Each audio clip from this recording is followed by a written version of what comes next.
Hoy tenía planeado hablar de un tema que lo Sí. voy a mencionar antes de que termine la columna, pero Bien. todo cambió porque durante el fin de semana trascendió la noticia del fallecimiento de una figura para mí muy importante del cine, más que nada del cine norteamericano, pero que también tuvo alguna que otra llegada con el cine argentino. Sí. Me refiero a Roger Corman, este realizador, director, productor, distribuidor, guionista y actor, un tipo multifacético. Todo. Considera Todo. O sea, podía todo. hacer todas las posiciones de una película, Exactamente. básicamente. Tiraba el Vamos. centro, cabeceaba. Todo, Claro, chicos. claro. Bajaba de defender. Pluriempleo. De hecho, es la característica que lo manifestaba como un realizador del momento. Él comenzó en los años 50 haciendo cine.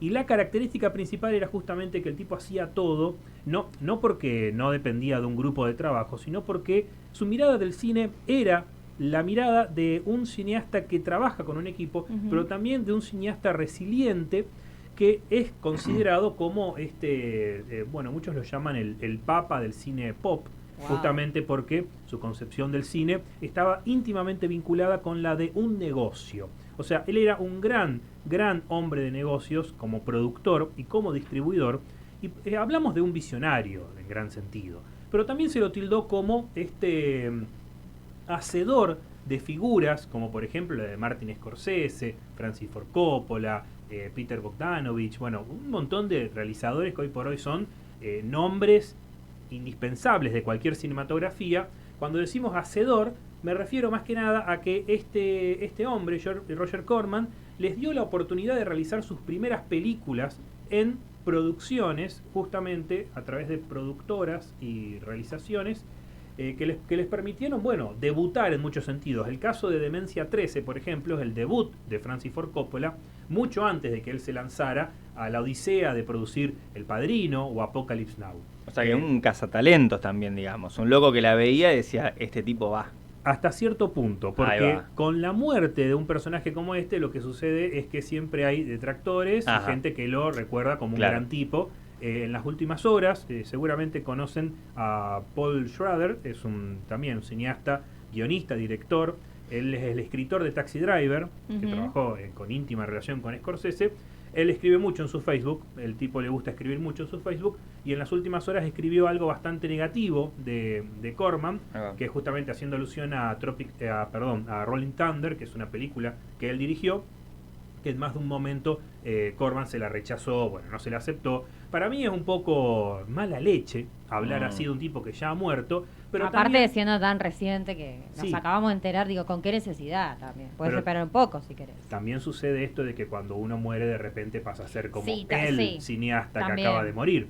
Claro. La característica fundamental de Corman, creo yo, o una de ellas, porque la verdad que me es imposible detallar, necesitaríamos Sí, todo el abarcarlo, programa para claro. hablar de la extensión de su carrera. Dirigió 55 películas, produjo casi 400, sin contar roles de actuación, roles como guionista, como productor ejecutivo, bueno, una carrera muy vasta, pero la característica de este hombre es que sabía de alguna manera moverse ante las inquietudes o las tendencias del momento, post, más que nada, década de los 50, década de los 60 y 70 en Estados Unidos, estuvieron marcadas por cambios en la cultura, en la sociedad, muy profundos.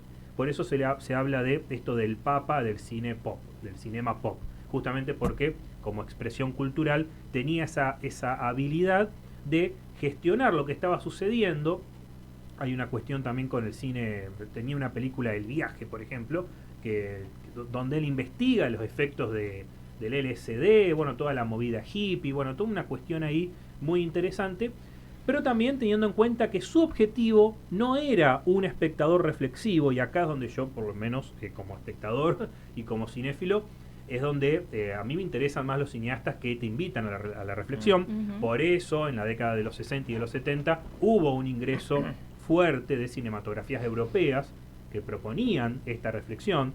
Godard, por ejemplo, bueno, el cine italiano, que con cámara en mano salían a retratar la sociedad. Bueno, Corman tenía una visión mercantilista del cine. Y no lo digo como algo malo, lo digo como algo muy peculiar para su tiempo, pero también muy visionario de parte de Corman, que él decía, yo no quiero un espectador reflexivo, yo quiero un espectador inmediato y que vuelva, que Bien. venga todos los fines de semana al cine. O sea, apuntado al Netamente. Veía la parte más comercial, Sí, pareciera. claro. Netamente. Por eso como el gran apodo que Corman tenía, era como el rey del cine B.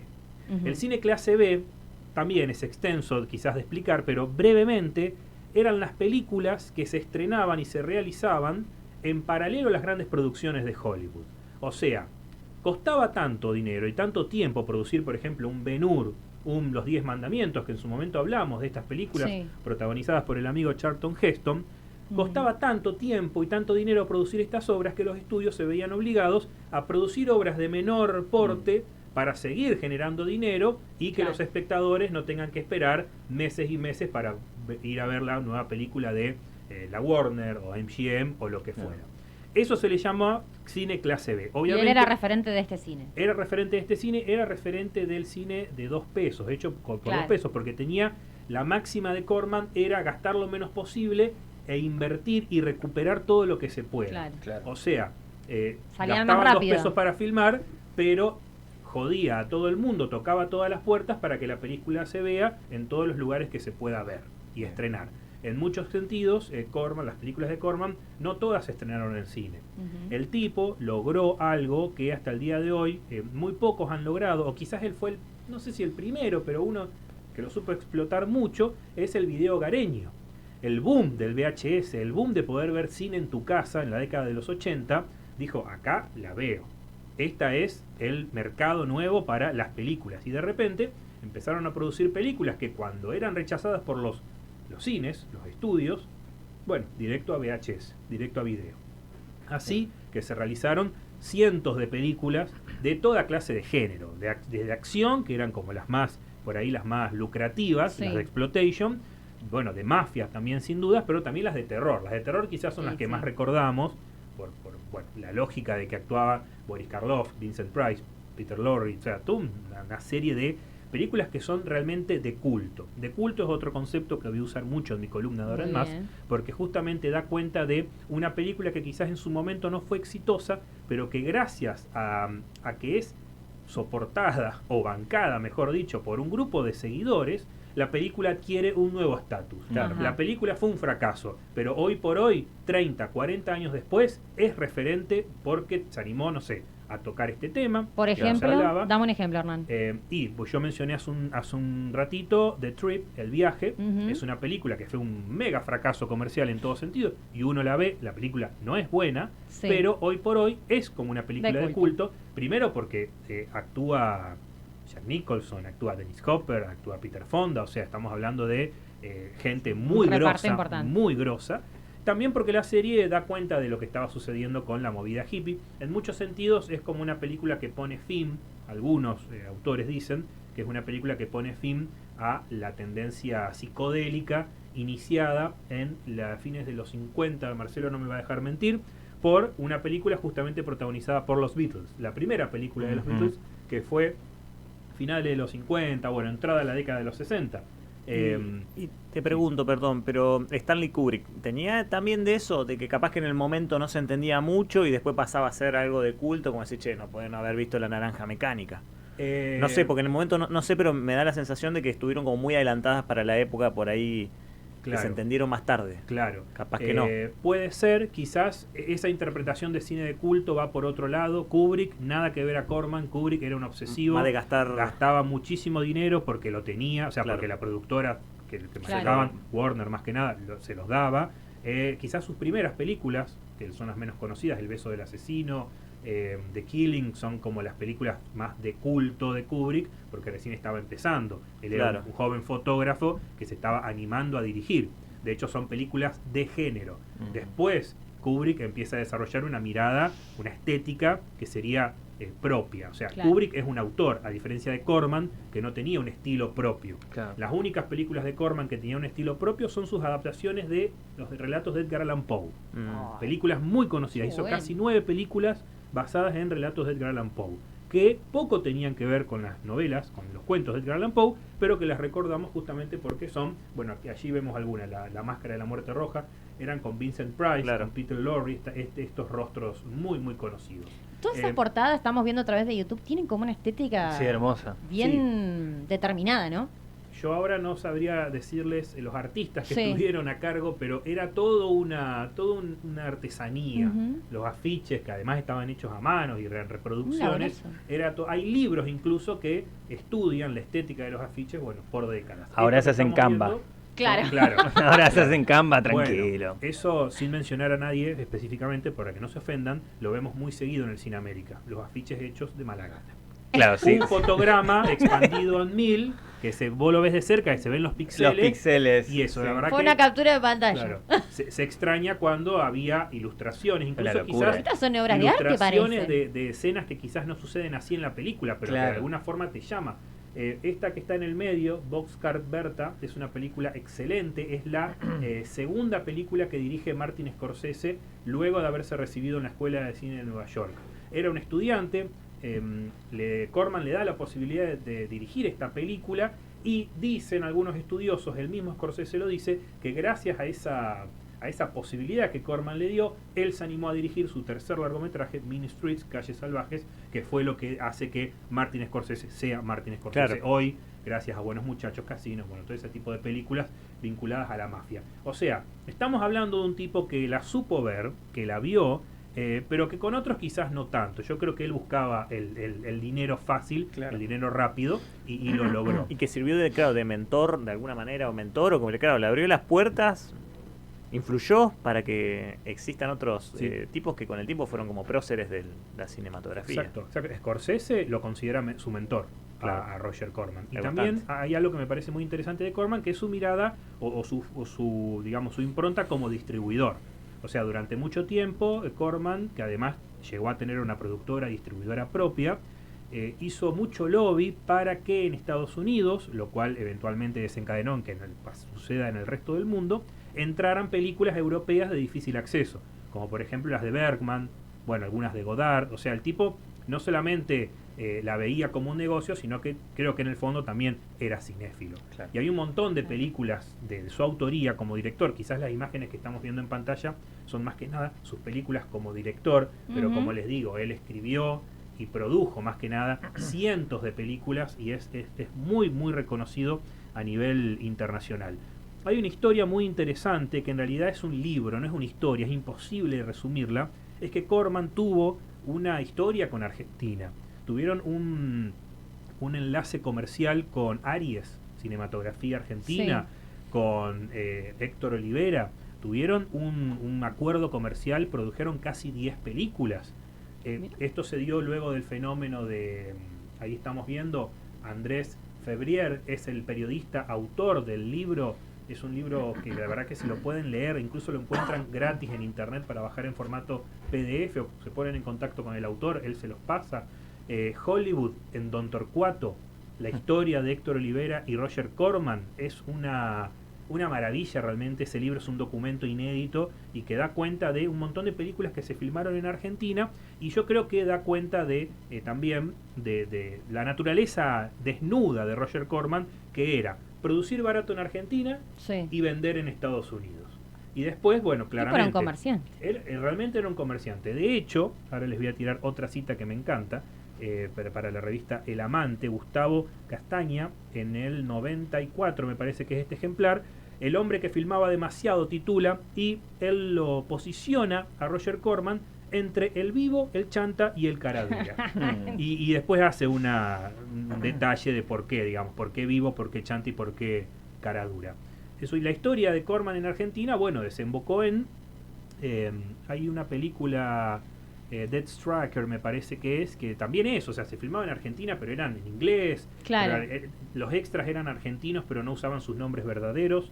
Los técnicos más importantes eran estadounidenses, el resto de los técnicos eran argentinos, lo cual, entre paréntesis, da cuenta de un muy buen nivel de Argentina a nivel producción. O sea, que no solamente se venía acá por la cuestión cambiaria, que era más barato. Claro, no sino solamente que abarataba también, costos. Claro, había muy buenos Claro. profesionales. Era acá también. y no en otro lado, digamos. Claro, También Evidentemente. filmó en Italia, filmó en Puerto Rico, llegó a filmar. Estamos hablando bien de décadas del 60, 70. Esta historia puntualmente entre Argentina era a mediados de los 80 Ajá. y se extendió hasta el 92, 93, el acuerdo comercial que tenía con Aries.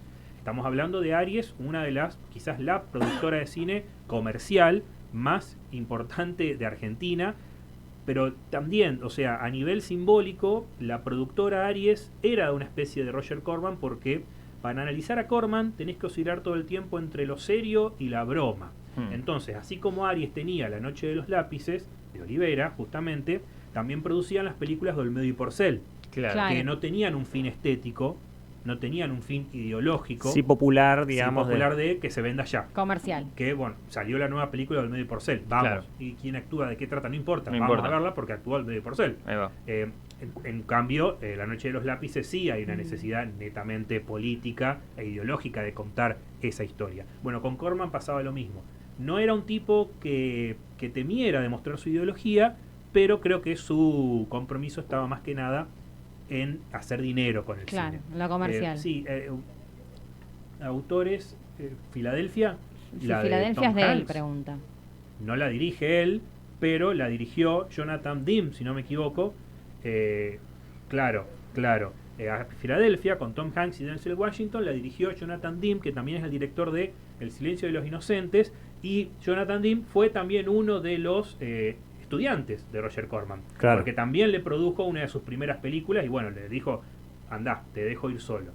Después, durante años, se decía, y esto lo medio que destapó la olla Paul Schrader con ese desafortunado comentario en Facebook, de que muchos autores que participaron en los primeros años con Corman y que de alguna manera se dejaron influenciar, cuando tuvieron la oportunidad se fueron de esa productora. Porque Claro. bueno, la vieron en otro lugar, qué sé yo, tuvieron la posibilidad de trabajar para otras productoras, en el caso de Scorsese con Warner, bueno, con otras salidas, y bueno, la tomaron. Pero ninguno es desagradecido con Corman en el sentido de que saben que el tipo puso el ojo ahí y de alguna manera sabía lo que hacía. Así que es un tipo, hay mucho para hablar, es una historia extensa. Esto sucedió el fin de semana, trascendió la noticia, Sí. él falleció el jueves, o sea, yo había planeado otra cosa para hoy, pero era imposible no hablar de Roger Corman, porque la verdad que además esa historia que está atravesada por Argentina me parece sumamente interesante. Sí. No, ¿terminaste de eso? Te quería hacer una pregunta. No, porque no te quería interrumpir. Capaz que venía, no quería interrumpir. Chimi. No. Pregunte. La No, conclusión claro, que estaba porque- por hacer Hernán. Claro, No por hay eso. conclusión posible con Roger Corman, porque Ahí creo está. que murió a los 98 años, el tipo trabajó hasta el 2018, o Claro. sea, yo creo que si hubiese tenido 10 años más de vida hubiese seguido trabajando, Mira, así que no hay loco. conclusión acá. Lo que te preguntaba, porque en un momento dijiste capaz, o sea, tenía evidentemente su mirada política, pero la apuntaba por otro lado. ¿Se sabe más o menos cuál era la mirada como política? Y a nivel ideológico desconozco. Yo Ideológico, claro. yo a nivel ideológico desconozco, sí, por algunas películas, más que nada las de Exploitation, o de Exploitation en el sentido de películas que explotan deliberadamente ciertos temas o cierta estética o cierto género, como por ejemplo algunas películas policiales, o en su caso esta que menciono, El Viaje, que habla un poco de la psicodelia hippie de los años 60. Yo lo interpelo más como un demócrata, lo interpelo más como un tipo relativamente abierto de cabeza, pero yo creo que no se la jugaba tanto él en sus guiones, sino que dejaba más que nada abierto a la interpretación. Ah, Bien. está. Claro, bueno. Capitalista distinto- seguro. Sí, no, sí. es que seguro. Capitalista En un seguro. momento también de Guerra Fría, o sea, gran parte de estos años, o sea, que es muy. Claro. Seguramente eso se habrá visto en alguna que otra cosita. Claro. Pero también vi en una de las portadas que aparecía Grand Theft, GTA, Ajá, Grand esa Theft es de Auto. Ron Howard. Yo no sabía que existía eso. Nunca lo vi en mi vida. Es más, parecía la imagen de, no sé si vieron, Once Upon a Time in Hollywood o Una Sí. vez en Hollywood. Muy parecida. Yo nunca la había visto. ¿Ustedes la vieron? No. Ese muchacho que aparece manejando es Ron Howard, de hecho, que es director de, bueno, tantas otras, Apolo Sí, 13, el Colorado. claro. Y también ha sido uno de los estudiantes de Roger Corman. Y de otro lado, que estás viendo, Piranha. Joe Dante, también otro director de culto, si los hay. La verdad que se extiende para hablar un montón de este tema. Yo creo que lo de la Guerra Fría lo estuvimos hablando semanas anteriores, cuando hablamos del cine de ciencia ficción de los años 50. Fíjate vos que lo que tenía Corman a veces era que quizás explotaba el éxito que ya habían tenido otras películas. Por ejemplo, él sacó una película al año siguiente en el que salió La invasión de los usurpadores de cuerpos, y una trama que era misteriosamente similar a la película. O sea, al tipo le interesaba, creo yo, como decíamos, que el espectador vaya a curiosear las películas y que vuelva. Bien. No tanto que la película sea después recordada como un hito del cine Bien. antibélico, como sí, por ejemplo, lo fue para mí la invasión de los usurpadores de cuerpos, aunque esa película está medio ambivalente, o sea, no se sabe muy bien, apunta que el extraterrestre, el villano, es el comunista que viene para reemplazar a tu vecino y no sabes si es o no es. O sea, es realmente interesante el tema. Y por lo que vi también de Piraña sale después de Tiburón. ¿Cómo se llama? No me sale el nombre ahora. Tiburón, Sí, Jaws. esa. ¿Sale antes o después? Si no me equivoco, antes, ahora tendría que chequearlo con la... Porque si no, un olfato muy grande para ver para dónde va la cosa. O sea, ¿me explico? Claro. Si la saca después, es una cosa que decía, listo, me parece que acá donde nos podemos mover, porque evidentemente hay un Que negocio. no está mal tampoco. Y si está, no, por eso, tío, como que buscando ahí, le decir, bueno, me parece por acá, vamos a explotar este recurso porque capaz que salió antes Tiburón. Y si salió antes esta que Tiburón, es como loco un olfato, de decir, puede venir por acá este tema. En lo personal creo que Corman, por más que acá lo acabamos de alabar mucho, no inventó ningún sistema, sino que el tipo, como decís vos, explotaba lo que ya existía. El Tiburón sí creo yo que impuso algo nuevo, más que nada en cómo se construye esto de no mostrar al monstruo, no mostrar a la criatura hasta el final. En el caso de Piraña es todo mucho más cachivache la historia y te das cuenta. Yo creo que Spielberg tiene esa ventaja a su favor, pero ni siquiera Spielberg. Muchas veces se confunde a Tiburón como el primer blockbuster de la historia. El blockbuster son las películas que están diseñadas, construidas, filmadas y distribuidas con el único propósito de producir dinero, de agradar y producir dinero. Todo lo que vemos hoy por hoy de Hollywood es blockbuster. Todo tiene el propósito de generar dinero. Comercial. Bueno, eso ocurre desde los años 30 en Estados Unidos. O sea, el blockbuster no es una invención de Spielberg, tampoco fue una inversión de Corman. Lo que sí, digamos, el tipo no invertía mucha plata, pero insistía mucho en que sus películas se distribuyan, aunque sea en formato hogareño. Claro.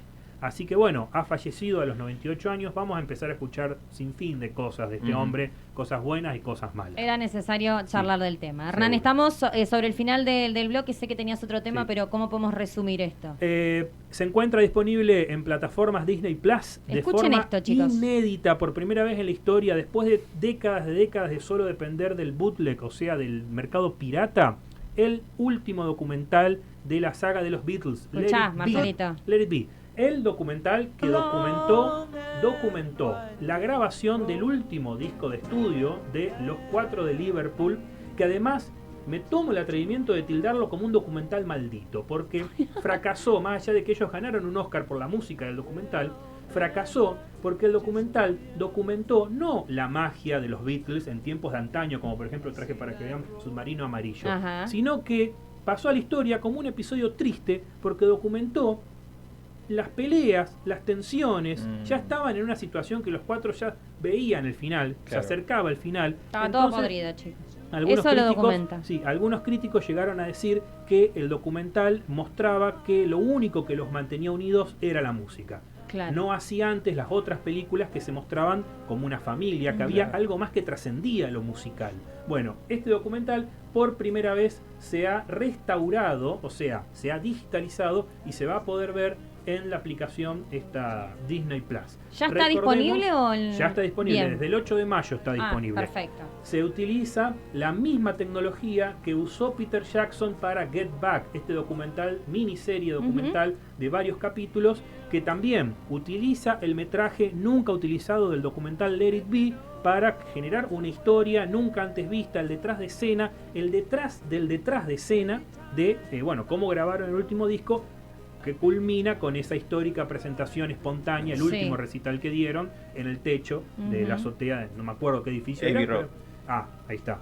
Que era el lugar donde grabaron, grababan el disco. Exacto. Bien. Así termina el documental de Let It Be, que a 54 años de su estreno, hoy se cumplen 54 años de su estreno, lo pueden ver de manera, digámoslo, inédita, pero antes solo se conseguía bajándolo de internet. Estábamos hablando detrás de escena. Ahora ya lo podés ver ahí directamente. Y recontra HD, boludo. Legal y la calidad, eso me sorprende tremendamente. Estamos viendo algunas imágenes a través de YouTube. No sé si ustedes llegaron a ver Get Back, el documental de Peter Jackson, esta miniserie documental. Él utiliza una tecnología inédita, que ya había hecho 2 documentales previos, Uno, restaurando, te puede interesar, Chimi, imágenes de la Primera Guerra Mundial, Wow. restaurándolas a color, que parecen filmadas ayer. Claro. Pero, sinceramente, esto lo vamos a discutir en otra ocasión, pero a mí me da miedo incluso ese documental, porque es como que le quita el alma a las imágenes, la vuelve Claro. antipática, al punto tal de el Bueno, absurdo. buena ya te observación, diría. buena observación. Pero bueno, es realmente interesante para ver especialmente imágenes que fueron filmadas Primera Guerra Mundial, Ujú. Primera Guerra Sí, Mundial, sí, en sí. blanco y negro, y bueno, son reconstruidas con un audio nuevo. Sí, ¿cómo Los hacen? audios, claro, los audios es un delirio. Peter Jackson, el del Señor de los Anillos. Correcto, correcto. Que es bueno, después de tener también una trilogía de clase B, Peter Jackson comienza como Roger Corman. Películas muy berretas, clase B, pero bueno, de alguna forma tenía esa búsqueda implacable de Ujú. producir este tipo de películas. Y hoy se está dando el gusto, puede hacerlo. Ganó 11 Oscar en la misma noche. Sí, sí, sí. Imagínate Puede si no. hacerlo, claro. Hernán, gracias. Por favor, Impecable chicos. como siempre. Semana que viene te tenemos. Sí, Te obviamente. esperamos Obviamente. entonces.